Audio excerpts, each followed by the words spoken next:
Hello, this is Adem Carroll from Burma Task Force. I'm the Burma Task Force team lead and also the UN Programs Director.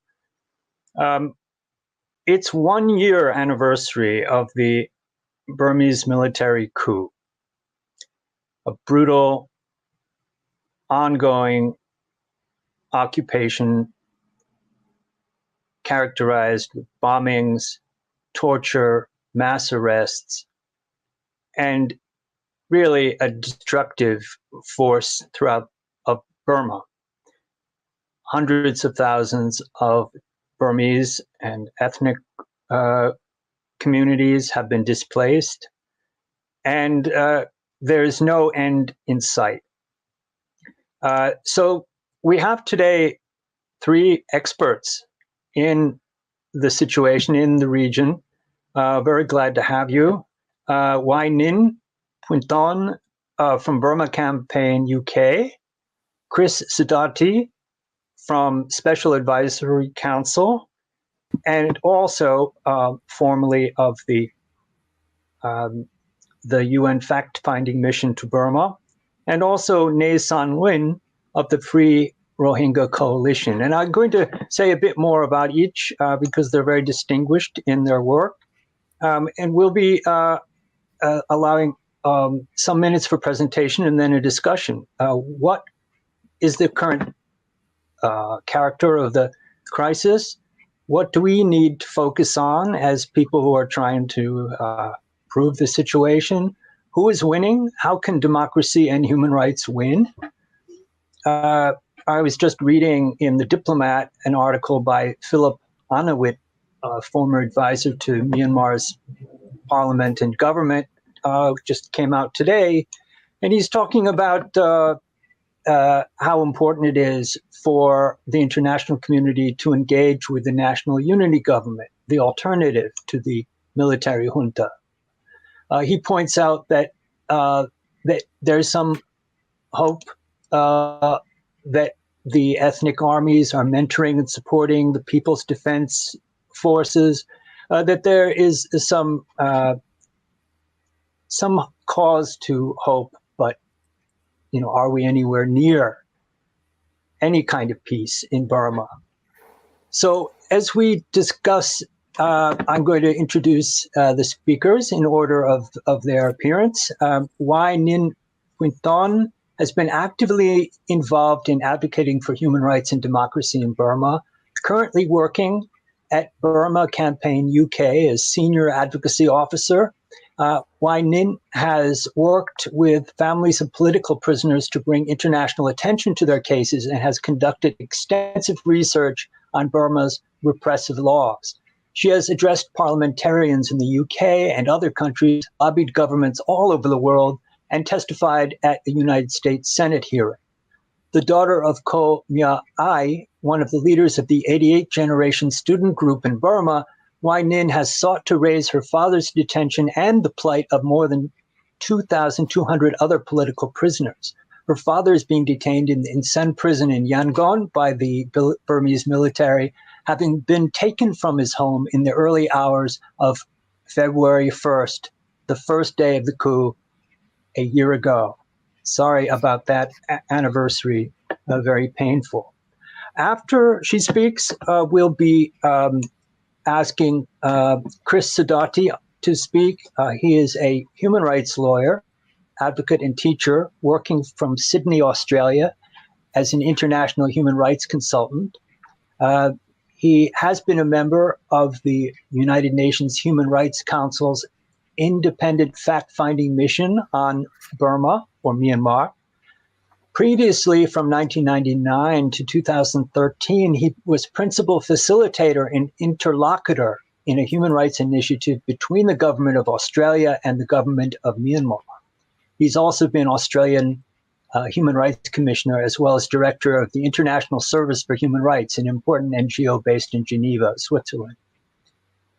And finally, we'll be welcoming Lwin, born in Butidang and raised in Rangoon, a prominent Rohingya political activist and blogger from Myanmar, from Burma. For the past 18 years, since his departure from there, he's been documenting human rights violations and military campaigns of the Tatmadaw military in Rakhine State. He's a prolific commentator on Rohingya issues on radio, television channels, and other mainstream media outlets. He co-founded the Free Rohingya Coalition with Maung Zarni.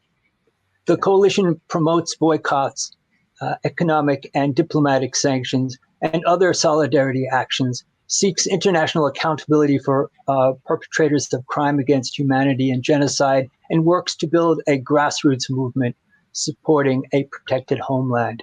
So anyway, welcome all of you. And to kick it off, I'll welcome Hnin.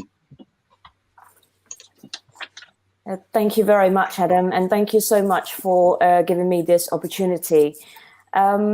It's really heartbreaking to think it's been a year, one whole year since Lwin and his military staged a coup, and they have committed so many atrocities and so much human rights abuses across the country.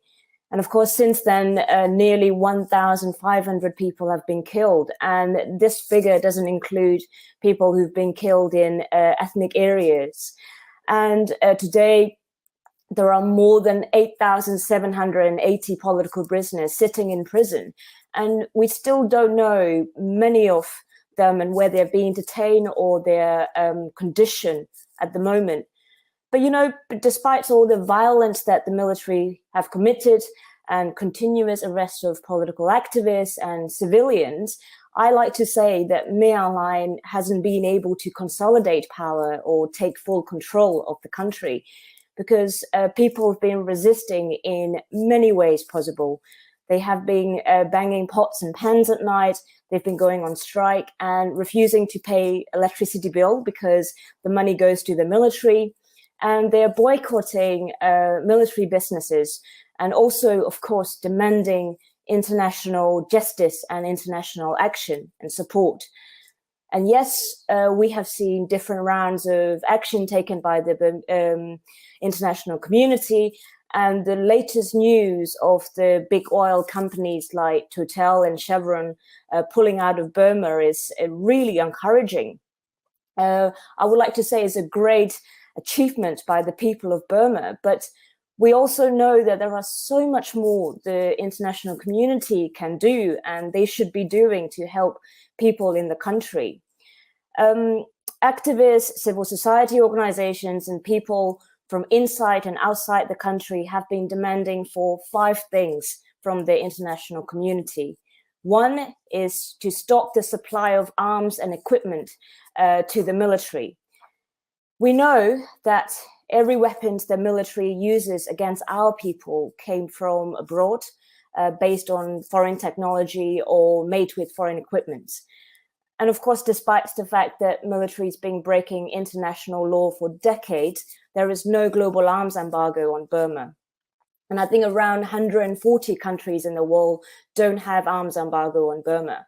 And it is important to have a strategy in place to make sure that countries can impose arms embargo unilaterally rather than waiting for a resolution at the UN Security Council. And countries like the UK and the US and Canada should be working with like-minded states to make sure, and they encourage countries to impose arms embargo unilaterally, and they should work to build a global coalitions of countries imposing arms embargo. And 2, stop funding the military, which is very important because we know the money the military has, they won't be using these to build schools or hospitals. They are using this to oppress more people. So that's why continuing with the new round of sanctions reduces revenues to the military. And it is important because it will reduce the military capacity to operate and buy more military equipment. And it will also help undermine the crony businesses. And they are a crucial part of the economic infrastructure. And they support economic interest of the military. And they help facilitate the supply of military weapons and military equipment. And at the same time, continuing with the regular new round of sanctions, rather than one-off response to the coup, impact the military and these cronies psychologically and financially. And of course, these economic pressures should be applied together with more countries imposing arms embargo and more countries supporting international justice mechanisms and more support, both political and humanitarian, for people in the country. And 3 is deny legitimacy. The international community should be supporting and recognize a national unity government. And we know that there are still many problems with the national unity government, and many people are still identifying those problems. But they should be recognized as a legitimate government of the country, and they should be given support to improve themselves. And members of SAC and representative of the ministries or ministers under the control of the SAC shouldn't be allowed to attend international meetings or shouldn't be allowed to meet with international organizations, including UN and private sector bodies. And of course, there are often talks about engaging with the military to find peace and engaging with the military to move forward. But we know that time and time again, military talks about engagement while they're killing people and arresting civilians on the ground. And we know from many experience that this military do not care about human rights or democratic values at all. And 4 is political and humanitarian support for the people in Burma. And it's very important because they should be political and humanitarian support should be given to the national unity government and civil society organizations working tirelessly on the ground. And international community should support grassroots organizations who are working tirelessly to document human rights violations on the ground. And of course, there should be an increased support for cross-border aid and informal mechanism for providing humanitarian support. And international donors and big organizations, they should recognize that the regular normal rules of reporting and auditing and report writing cannot be done in a remote and conflict area. So they should be more flexible in supporting grassroots organizations. And of course, lastly, and most importantly, is justice and accountability issue. The military should be held accountable for the crimes they have committed, not just since 1st of February last year, but since many decades. They've been committing atrocities against the ethnic minorities in my country, and they should be held accountable for that. And they should be held accountable for the genocide of the Rohingya. But sad, and it's frustrating that even countries that claim to support human rights like the UK and the US are refusing to support referring Burma to the ICC. And we should be working on this in the coming months. And yes, all these issues, and it's devastating to think that Burma is once again under another military dictatorship. But also we need to recognize that people in Burma have been sacrificing so much, but also they have been winning, because the fact that it's been a year on and Myanmar hasn't been able to consolidate power means big win and big encouragement for people in the country. And their courage and their determination is stronger than ever. And they should be supported by the international community. And we are asking help and support from international community because we know there are so many things they can do to help people in the country. And they should be doing that rather than waiting to see whether military will change their heart or not, because they won't. So I will stop here and thank you. I will look forward to our discussion. Thanks, Hnin. And those recommendations were very strong, and I hope policymakers listening to this will take notice. Now, the resistance of the Burmese people is truly moving and amazing, and hopefully this will continue and get support from the international community. Chris Sidoti, you have been part of the response and the support for democracy for decades now. And your work with the UN fact-finding mission has now turned into work with the Special Advisory Council, working to hold Burmese authorities accountable and to assist the forces of democracy. I wondered if you could start by speaking a bit about how your role has developed, and also what your current focus is in your work. Thanks very much, Adem. It's nice to join the program, and thank you, Hnin, for your introductory comments there.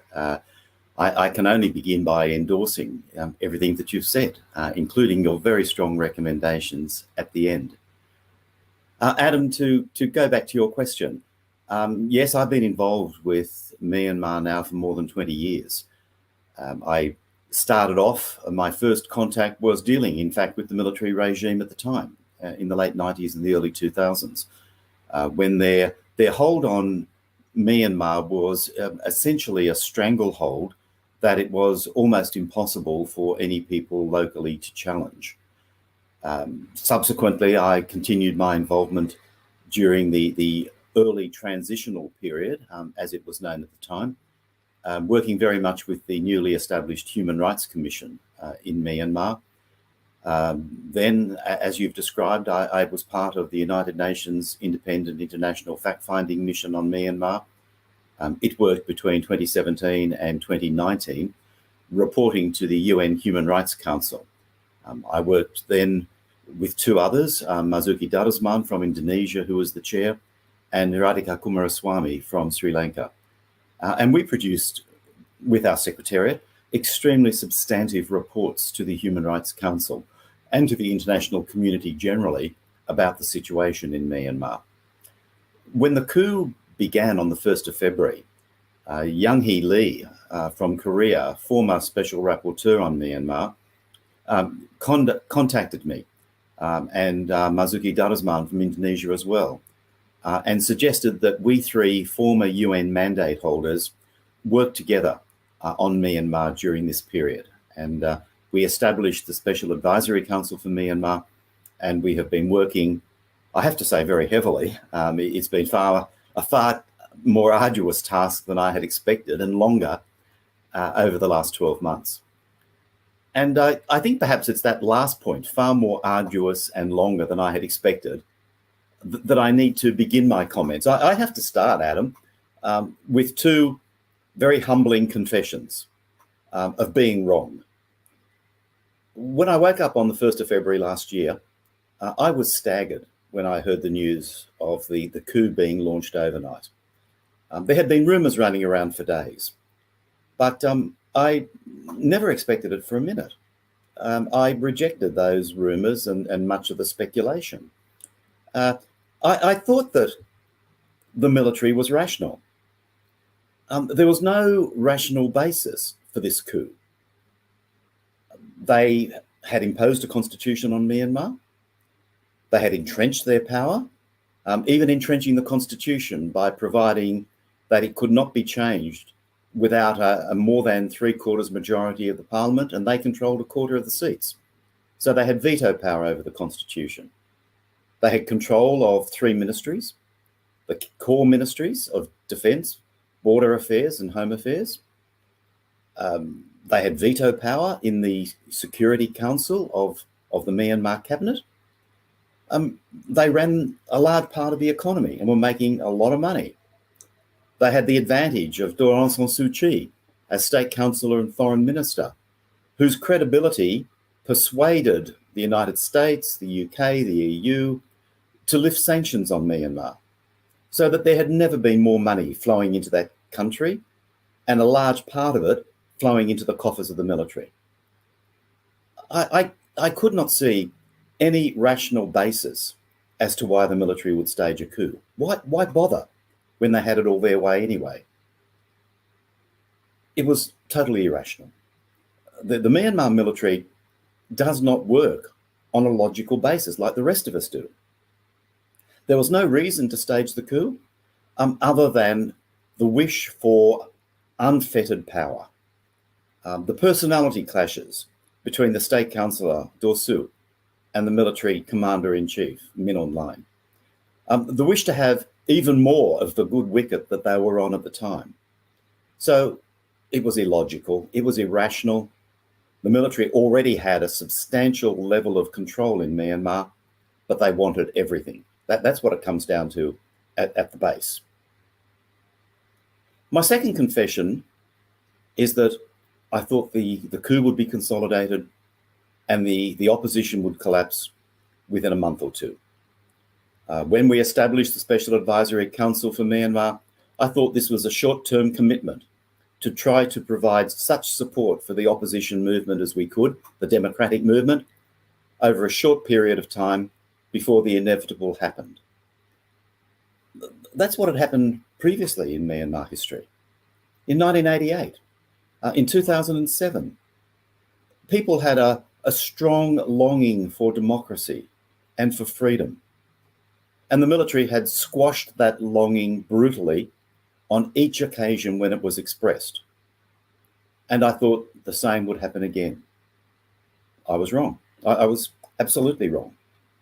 A year later, the coup has not been successful.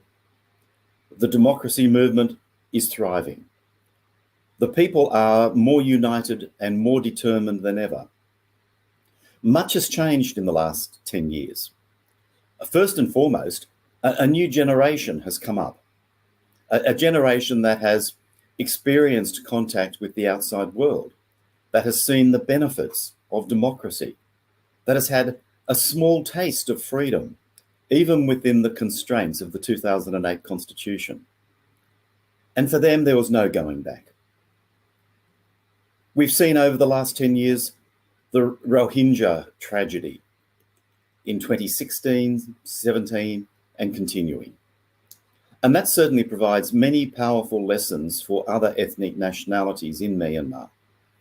The Rohingya, that for so long had been the despised and highly repressed population in Myanmar, became a symbol, a reflection of what the military does to Myanmar's ethnic nationalities. The support for the Rohingya has shifted enormously in the last couple of years, and particularly in the last year.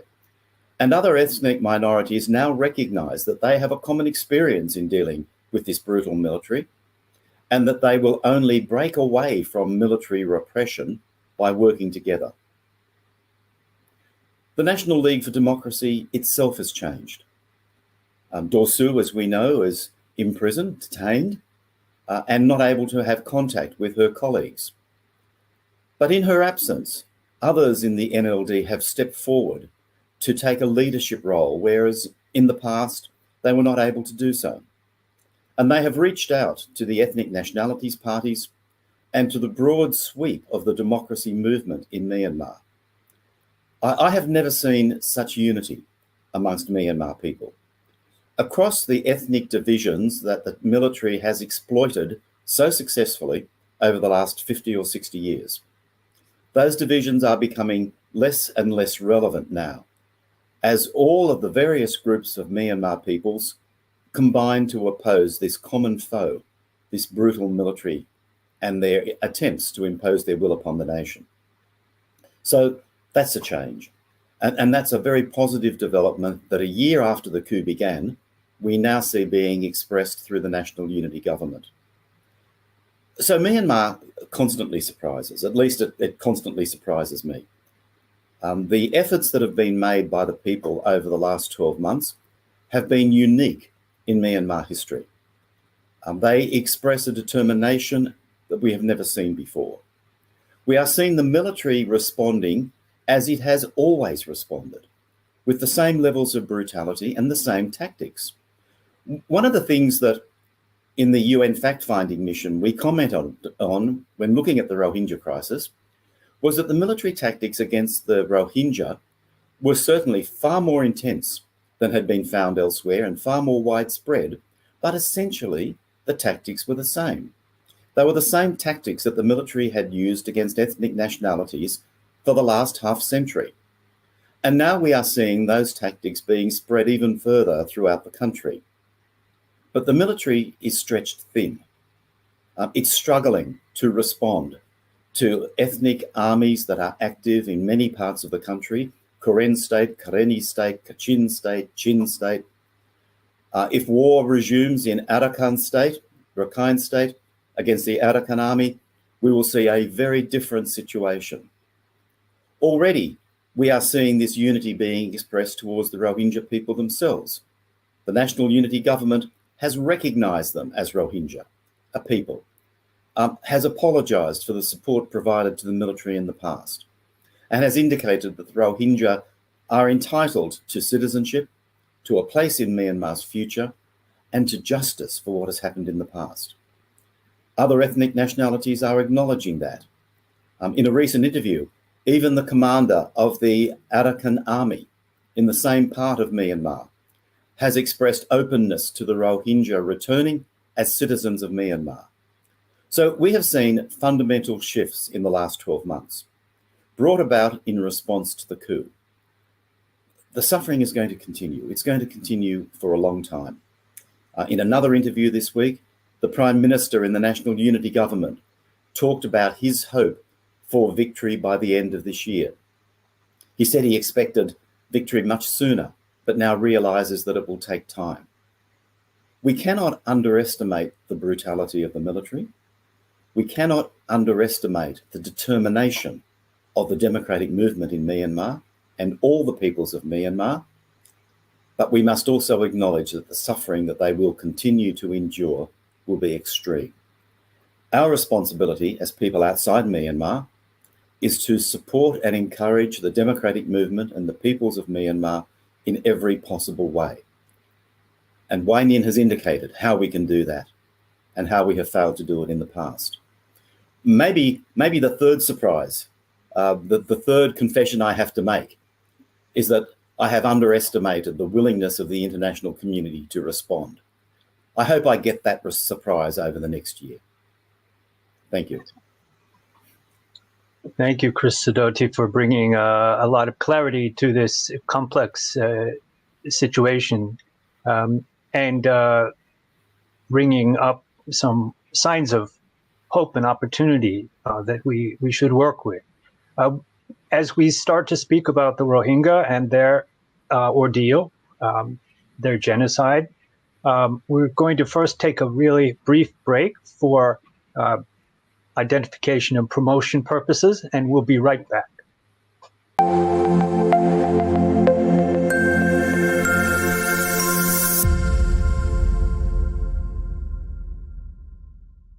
If I could be you, and you could be me for just 1 hour, walk a mile in my shoes, walk a mile in my shoes.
And this is Adem Carroll back with the discussion, Confronting the Tatmadaw on the anniversary of the first anniversary of the military coup. I hope the only anniversary. We have 3 speakers, and we are now up to Lwin from the Free Rohingya Coalition, and the floor is yours. Well, thank you so much for giving me this opportunity today. I am very honored to share this panel with the Chris Sidoti and the my sister Winnie. So mostly covered by the Chris and the Winnie, and also Winnie has made the strong recommendation. I still want to add one point that this Tatmadaw, the military has been terrorizing the ethnic minority in the country for more than 60 years. Actually, we are under this military operation for 60 years now, since the 1962. This is not the first time military coup happened in Myanmar. Since 1962, this is the third time. When the coup happened in 1988, I was a young boy. I still remember the brutality of the military. It happened near my house, in front of my eyes. Hundreds of people were shot dead by the same military today, killing the civilian and the other member of the ethnic minority. And also, you all know that this Rohingya genocide has been happening since 1978. It has been more than 40 years, and that these Rohingya people are still facing all the brutality and the several restriction, like the freedom of movement, marriage restriction, restriction on the education and the healthcare system. And nowadays, when the people cannot bear, this all the restriction, when they try to flee from Myanmar to the country like Malaysia and the Thailand, they were arrested across the country and put in the prison. Most of them were sentenced to 2 to 3 years. Even underage, like under 18, were sentenced. This happened within 1 year. Those are not counted by those, counting the political prisoner in the country. So in this 1 year alone, I think more than 1,000 Rohingya women and the young people were being arrested and sentenced from 2 to 3 years. So across the country, Winning also mentioned about the 1,500 civilians were killed, even as young as 7 years old, 6 years old were being shot dead by this same military. So this all are happening because of the impunity. Since the 1962, there were the uprising like in 62, 1974, 1988, 1996, and also in 2007, thousands of people were killed. There was no accountability at all. In these 60 years, a civilian government ruled the country for 5 years, but also they were only engaging with the military, just to secure their position, and as they don't want to confront with the military, there was no accountability at all. When the Gambia filed against Myanmar for the Rohingya genocide, Aung San Suu Kyi went to the International Court of Justice and defended the military, but the military put her in prison right now. So what I want to say is, since there was no accountability against this military, the militaries keep committing the crime against humanity, genocide, and the war crime. So time to stop this military, and we all know that brutality of the military. So the recommendation from me is to designate this military as the terrorist entity. That is the most suitable. Like recently the US government targeted the rep from the Bangladesh, and also they have been targeting many other countries as well. The same should be done to the Burmese military as well, not just targeting LID 33 or 99. The entire military is, terrorizing all the soldiers, except a few soldiers, who were just recently defected, and they joined the civil disobedient movement. But all of them, they are obeying the order of the military chief, and they keep killing the people. And the same thing happened to the Rohingya, now happening across the country, burning the houses, torturing the people, and now, like the oppressive law, like the cyber law.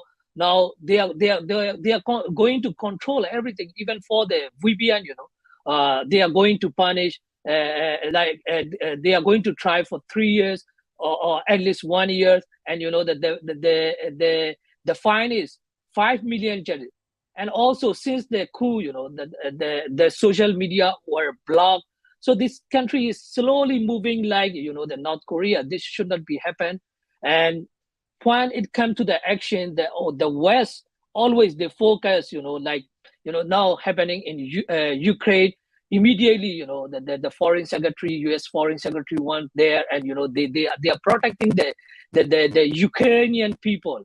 But, when we asked for to protect the civilian in Myanmar after the coup. Before the coup, the Rohingya people were just dying for the R2P from the United Nations.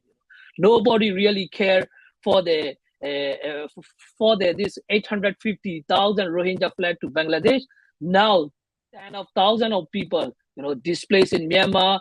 And the 1,000 of people were killed, 1,000 of people were being put in the prison. I'm not saying they are not taking the action, but their action are not sufficient. Like the Hnin mentioned about the arm embargo, that is really necessary, and also the sanction against the Myanmar oil and gas gas enterprise, that is also very much important, because I think this two only can stop this military committing the atrocity, because with this money they are buying the weapon. And also another one thing is the diplomatic relation with the military. No country really take any diplomatic action, so the military is thinking that they are still recognized by the all Western country and the ASEAN country. ASEAN move is also encouraging, because they have the no interference policy, but still like Malaysia, Indonesia, Philippines are supporting, and even the Singapore, they are supporting the struggle of Myanmar people democracy. This is really engaging. And another one important thing is now there are the movement of the civil disobedience movement. 10,000 of civil servants joined this movement. That is really very important to stop the administration of this military, to limit the power of the military. So what I would like to ask from the international community is to support all the movement that in Myanmar. So once we can take down this military dictatorship, then that the Rohingya problem also will be solved. Chris also mentioned about the change in Myanmar, because before the coup we were completely friendless. Nobody accept the Rohingya. But that after the coup we have built the solidarity movement. Now even the NUG government, at least they recognize the name Rohingya, but still there are a lot of things to do to recognize the Rohingya as the official ethnic group, like that happened in during the parliament democracy period from 1948 to 1962, and also that the citizenship status, like entitled to citizenship, is not the right solution. The Rohingya should have the bona fide citizenship right, But I still have the positive toward this the people in Myanmar. They will really change, because they are now realizing that the same military have committed the grave of crime, genocide against the Rohingya. Before that, they thought this didn't happen, but the same thing is not happening. So I will stop here. I think I took the time more than 8 minutes, so I will try to answer the question with my co-panelists. Thank you so much. Thank you very much, Nissan, Lwin, and that gives us a sense of the challenges as well as the opportunities. We're going to have one more brief break, and then we'll be having a discussion about some of these challenges and opportunities, as well as some things that may need more focus. So please stay tuned.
Hi, this is Adem Carroll. We're talking about the first anniversary of the Burmese military coup and what we can do about it.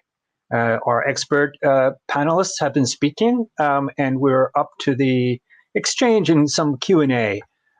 First, I did want to take the privilege of the moderator and ask a bit about the ASEAN 5-point plan. What do you think of it, and what are the alternatives? Maybe Chris, if you don't mind jumping in first, and then anyone else who wants to respond. Thanks, Adam. The ASEAN 5-point consensus, as they call it, was adopted last April. It's an important document. It's an important plan. It certainly doesn't go anywhere near far enough, but at least it's a starting point. And it was recognised as such by the National Unity Government very shortly after it was established. So there's certainly willingness on the part of the democratic movement to engage with ASEAN and to engage with its 5-point consensus. The problem, as always, has been with the military. The military has played games with ASEAN, and the Commander-in-Chief, Min Aung Hlaing, has played games with the incoming chair of ASEAN, the Prime Minister of Cambodia, Hun Sen. Excuse me. He's treated Hun Sen very disrespectfully when Hun Sen reached out to him, and he threatens to undermine Hun Sen's authority in ASEAN. So the consensus is a starting point, but the military needs to take it seriously before anybody can see it moving forward.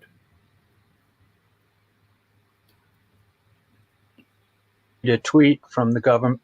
It was interesting to read a tweet from the government of Cambodia that they kind of recognize that there are two governments, and so we look forward to hearing of some kind of engagement with the National Unity Government as well as the military.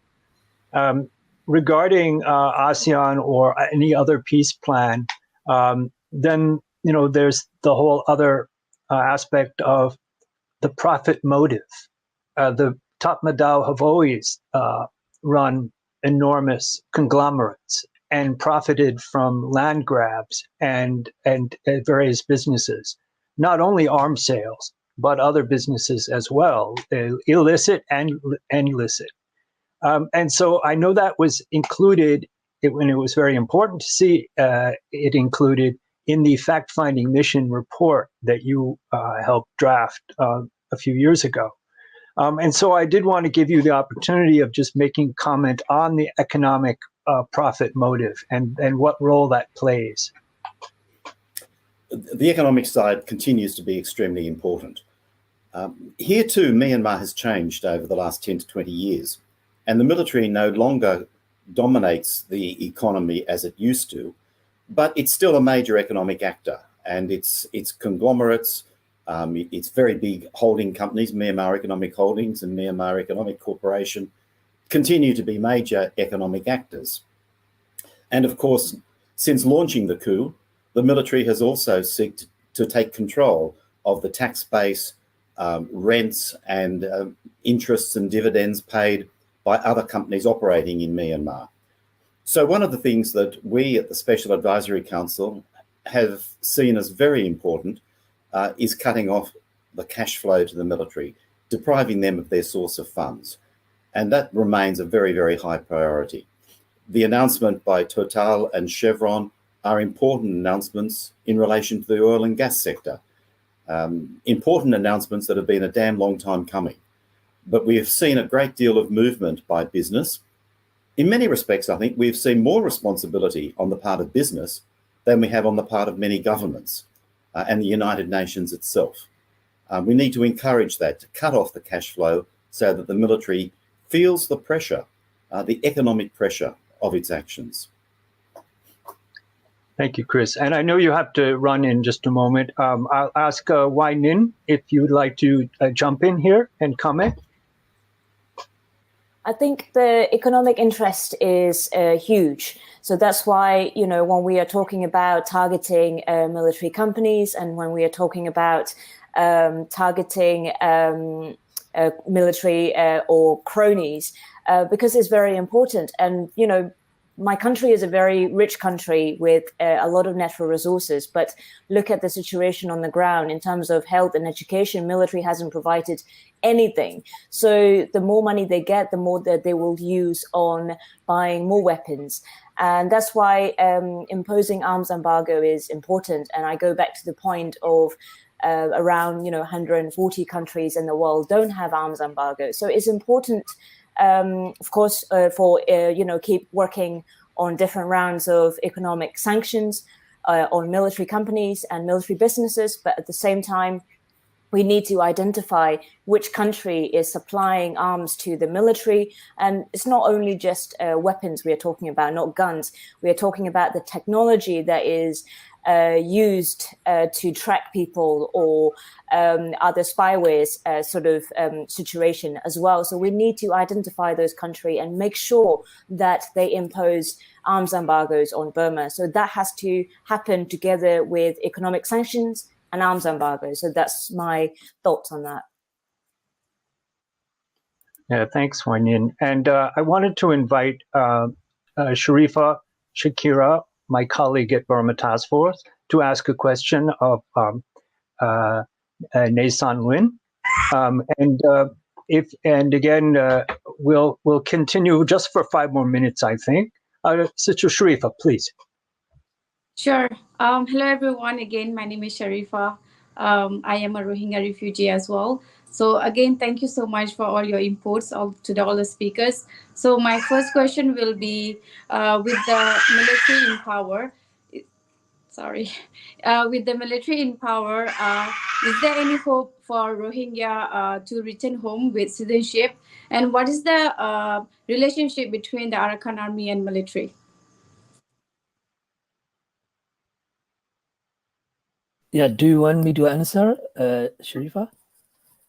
Well, under this military regime, I think repatriation is impossible because the military has been denying our citizenship and also our identity and also our existence. The May Online has said this unfinished business. He told this in 2017. So he has the intent to wipe up this the entire population from the Arakan state. That is why that the last wave of genocide series taken place. That is the reason 850,000 Rohingya had to flee to Bangladesh in 2016 and the 2017. So, and after the coup, just to get the recognition by the international community and also just to give the hope to the international community that he is going to bring back the Rohingya. He sent a letter to the Bangladesh embassy in Rangoon. Since then, no contact with the Bangladesh official at all. I have been following with the diplomat at the Bangladeshi foreign ministry. Until now, no contact at all. So he has no intention to bring back the Rohingya refugee.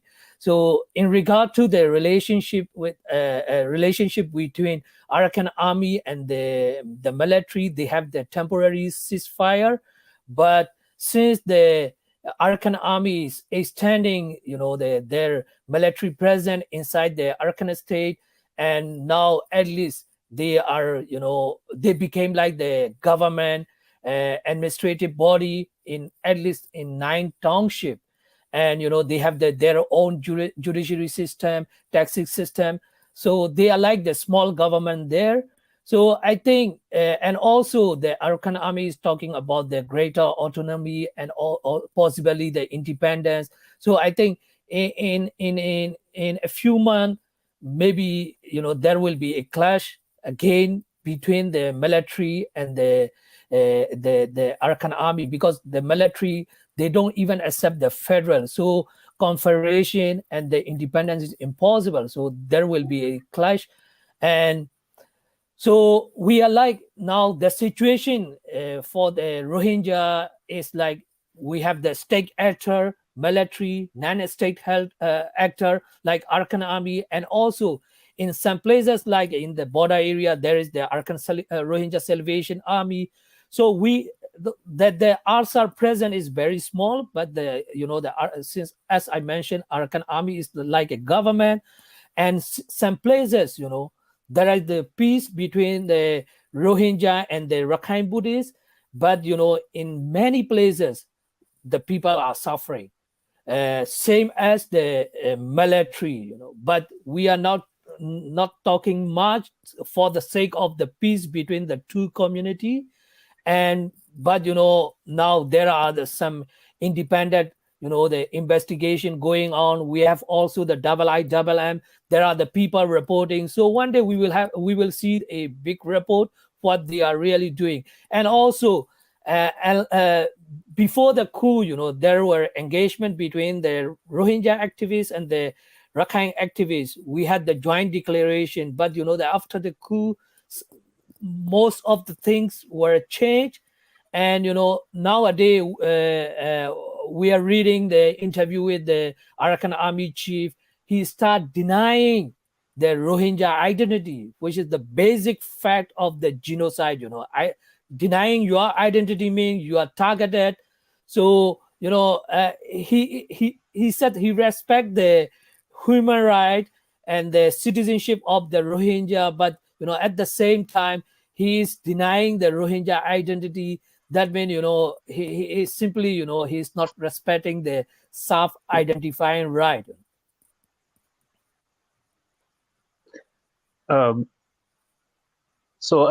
I guess we have time for maybe one more question. Sharifa, would you like to ask maybe Hnin? Yes, sister, I would like to ask you, with the coup in Myanmar, is there any particular way that women been, particularly affected in Myanmar? And is there any, are the women groups able to assist them? Thank you, sister. It's a really great question. We have seen that, since the coup started, since the protest started, we have seen the women taking the forefront of protests and demonstrations and many other resistance movement. And it's really encouraging to see that. But at the same time, unfortunately, as a misogynist Tatmadaw and the military, when women get arrested for protesting or supporting the resistance movement, they get harsher treatment in detention center and in prison. There are numerous reports about rape, sexual assault, and other sort of humiliation and harassment towards women detainees. So it's really worrying to see that. Of course, we only know a handful of cases, but we don't know how widespread it is, especially and particularly in ethnic areas. And like Lwin said, there are around or more than 1,000 Rohingya prisoners. So we don't know their condition, and we don't know how they are in prison and how they are being treated. So it's really worrying for us. But I like to keep on the encouragement side of it, is that there are many women organizations working on the ground, grassroots women organizations working on the ground and working at Thai-Burma border. They are working tirelessly to document these human rights violations, particularly against women. And they're working tirelessly to empower women's movement and help in any ways that they can. And that's why when I said about international community supporting these grassroots organizations is very important, so that they can continue working and documenting human rights violations, yes, but also they can continue support women leaders and activists on the ground. So I hope it answered the question. Thank you. This has really been a very rich discussion, and I really hope that people will take to heart the many suggestions made, your perspectives, and want to help, want to get involved. One way they can do it, they can go to the Burma Task Force website, and then I am delighted to pass them on to any of our participating organizations, to any of you, if people want to find out what they can do to help. We also have our own action alerts every week. We we try to reach out, support the Burma Act in U.S. Congress, and other funding issues for humanitarian needs of displaced people. But really, the political struggle is central here, and how we can ensure that the international community supports the forces of democracy. This is both short and long-term struggle, very important. And we wish the people of Burma, all the diverse communities, Rohingya, Karen, Kachin, Chin, all of them, the Burman, the best in the struggle ahead. So we have to end now, but thank you all very much, and perhaps we'll meet again. Yeah, thank you too. Thank you very much. So thank you. Thank you. Thank you. All right. Take care.